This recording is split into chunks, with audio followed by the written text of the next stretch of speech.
केदारनाथ मंदिर और उसके पीछे रखी भीमशिला।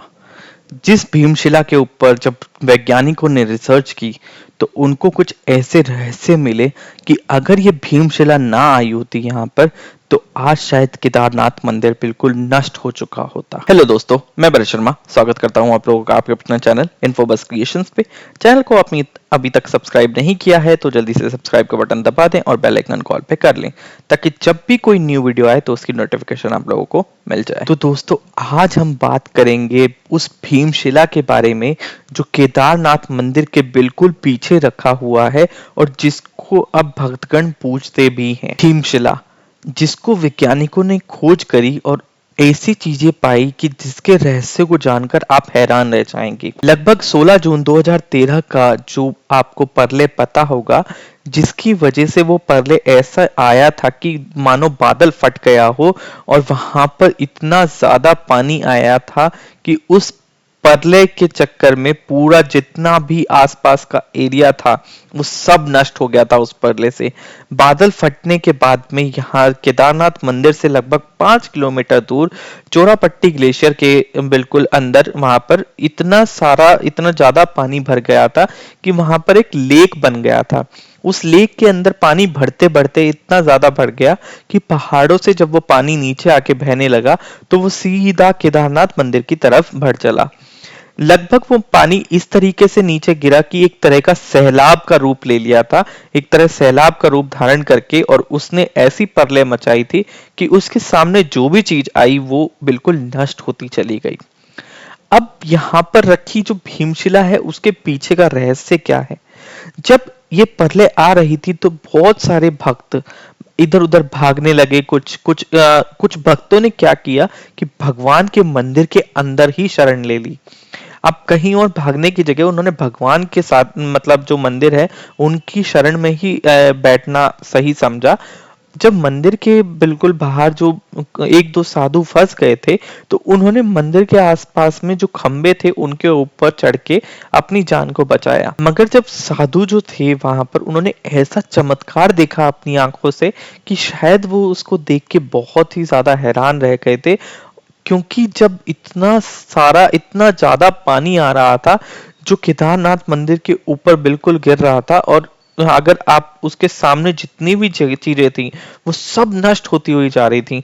उस इतने ज्यादा जल स्तर के साथ में एक इतनी बड़ी शिला आ रही थी और वो शिला बहुत ही, मतलब लगभग 80-90 किलोमीटर की रफ्तार से वो बढ़ती हुई मंदिर की तरफ आ रही थी।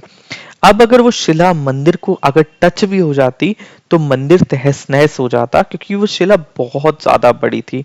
मगर जैसे ही शिला मंदिर के पास में पहुंची तो वो मंदिर से कुछ दूरी पे ही रुक गई।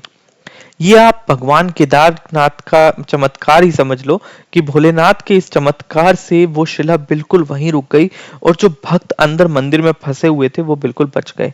अब आप ये देखो कि जो चीज, मतलब मतलब भगवान केदारनाथ का जो मंदिर था वो उसके पीछे बिल्कुल भीमशिला रुकी और जो जितना जल स्तर था उसने उस जल को काट दिया और दोनों साइड से बहने लगा। इतना बड़ा सैलाब, इतनी बड़ी प्रलय जो आई उसने कई सारी जो टेक्निकली भी अच्छी तरीके से बिल्डिंगें बनी हुई थी उनको नष्ट कर दिया गया था। मगर फिर भी जो एक भीमशिला जो आके केदारनाथ के पीछे रुकी उसने मंदिर को बिल्कुल ऐसा बचाया कि मंदिर बिल्कुल भी क्षतिग्रस्त नहीं हुआ। इसलिए ये माना भी जाता है कि जो भगवान केदारनाथ का ये मंदिर है इसमें स्वयं भगवान वास करते हैं और दूर दूर से भक्तगण जो भी यहाँ पर आता है उसकी मनोकामनाएं पूरी हो जाती हैं। आप ये देखो, कुछ ऐसे ही किस्मत वाले होते हैं भक्त जो यहाँ पर आकर दर्शन कर पाते हैं, और आप कई लोगों को आप ऐसे सोचते हुए भी देखोगे कि वो भगवान केदारनाथ के दर्शन करें मगर उनके दर्शन हो नहीं पाते। तो ये भी किस्मत है कि भगवान केदारनाथ के दर्शन करना, और आपकी जैसे ही आप पहुंचोगे तो आपको माना जाता है कि यहाँ पर आके मोक्ष की प्राप्ति होती है, आपको अपने पापों से मुक्ति मिलती है। और यहाँ पर आते ही भगवान के दर्शन करके जो भक्त होते हैं वो बहुत ज्यादा, मतलब उनके जीवन में खुशहाली आती है। भीमशिला जो है वो आदि गुरु शंकराचार्य की समाधि के बिल्कुल पास में मौजूद है और माना जाता है कि आदि गुरु शंकराचार्य ही थे जिन्होंने यहाँ पर आके केदारनाथ मंदिर का निर्माण भी करवाया था। अब जो केदारनाथ मंदिर है वो उसके दरवाजे जो हैं वो 6 महीने तक बंद रहते हैं, मगर जब द्वार बंद होते हैं केदारनाथ मंदिर के तो वहां पर दीपक जलाया जाता है, मंदिर की अच्छे से साफ सफाई की जाती है। और जब 6 महीने बाद आके जब मंदिर को खोला जाता है तो मंदिर बिल्कुल वैसा ही व्यवस्थित रहता है, और बिल्कुल जो दीपक जला के गए होते हैं वो बिल्कुल वैसे का वैसा ही जल रहा होता है। मंदिर के जब पट को बंद किया जाता है तो प्रभु के विग्रह और एवं दंडी को ले जाते हैं दूर के ऊकी मठ के अंदर। तो उस ऊकी मठ के अंदर लेके जाया जाता है और वापस जब द्वार खुलते हैं तो वापस लाया जाता है। माना जाता है कि जो 6 महीने तक जो केदार के पट बंद रहते हैं उस टाइम पे भगवान केदार के जो मतलब जो उनकी सेवा है वो देवता करते हैं।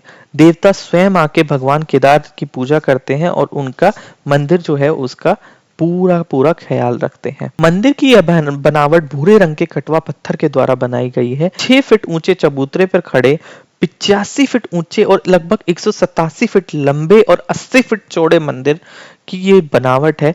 और मंदिर की जो बनावट की गई है वो इंटरलॉकिंग टेक्निक के द्वारा की गई है, जिसमें पत्थरों को आपस में जोड़ा जाता है।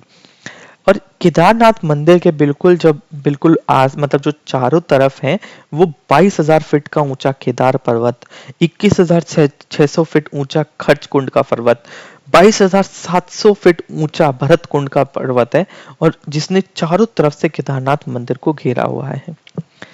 अब एक चीज और भी है कि केदारनाथ मंदिर के पास में ही 5 नदियां हैं। 5 नदियों में कौन कौन सी है? मंदाकिनी, मधुगंगा, शीरगंगा, सरस्वती और स्वर्ण गौरी, जो केदारनाथ मंदिर के बिल्कुल पास में है और केदारनाथ मंदिर उनके पास में स्थापित है। माना जाता है कि जो कलयुग का अंत होगा जब, तो जो पर्वत है ये पर्वत आपस में टकरा जाएंगे और जो केदारनाथ मंदिर है वो लुप्त हो जाएगा। और यही नहीं, केदारनाथ मंदिर ही नहीं, जो 4 धाम है वो बिल्कुल लुप्त हो जाएंगे। और उसके बाद में जो अलग से एक भगवान का जो विष्णु का है उनका एक धाम बनेगा, और वही आगे कलयुग के बाद में एक सतयुग की रचना करेगा। तो दोस्तों आशा करता हूँ वीडियो आप लोगों को पसंद आया होगा। वीडियो पसंद आया तो लाइक करें, शेयर करें अपने दोस्तों के साथ में। आज की वीडियो में इतना ही, धन्यवाद।